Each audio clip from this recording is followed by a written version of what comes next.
Hey guys, I'm Pixel Dan, and this is a review of the ReAction, Nosferatu, and Alfred Hitchcock from Super7. That's right, we've gotten some pretty cool classic horror icons done in the ReAction style, and joining this lineup, we're going to take a look at this black and white version of both Nosferatu and Alfred Hitchcock. First of all, both figures come in beautiful blister card packaging that is very reminiscent of those vintage style action figures, specifically from folks like Kenner.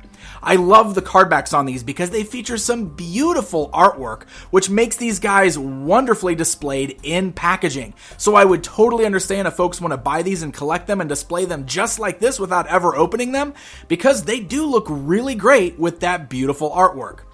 But let's go ahead and get these guys pulled out of the box and get a closer look at the action figures within.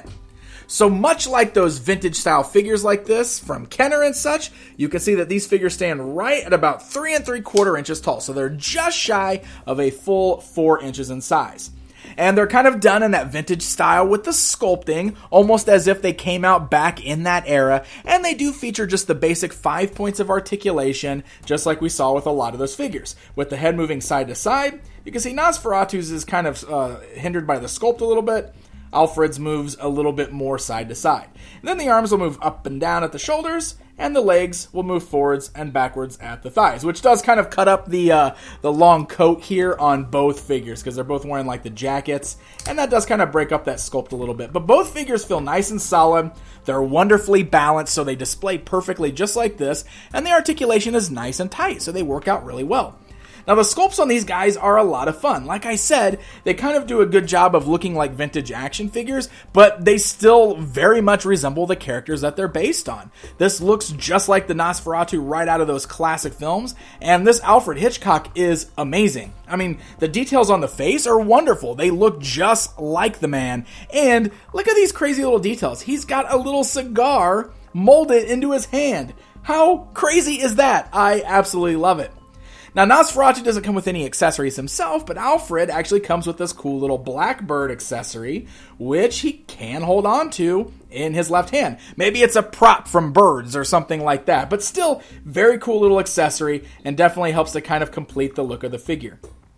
These guys are great because they're going to display really well with any of your other horror type figures that have already been out from Super7. Funko did some Universal monsters in the ReAction line when they were releasing it. Or of course you've got those vintage figures as well, the vintage Universal figures that you can fit these right in with. And they display very nicely. So really cool, especially if you're a fan of the classic horror stuff like this, Alfred Hitchcock or Nosferatu. These are just really fun figures to add to the collection. Now, Alfred Hitchcock appears to be sold out currently. However, Nosferatu is still in stock over at Super7store.com. And always keep checking out because they do tend to re-release the figures, sometimes with different designs. So maybe this isn't the last chance you'll have to get Alfred Hitchcock. I do want to give a very special thanks to the folks over at Super7 for sending these along so we can get a good look at them outside of the packaging. Hey guys, thank you so much for watching the video. If you enjoyed it, please hit the like button, leave me a comment, let me know what you think, and don't forget to subscribe. Until next time.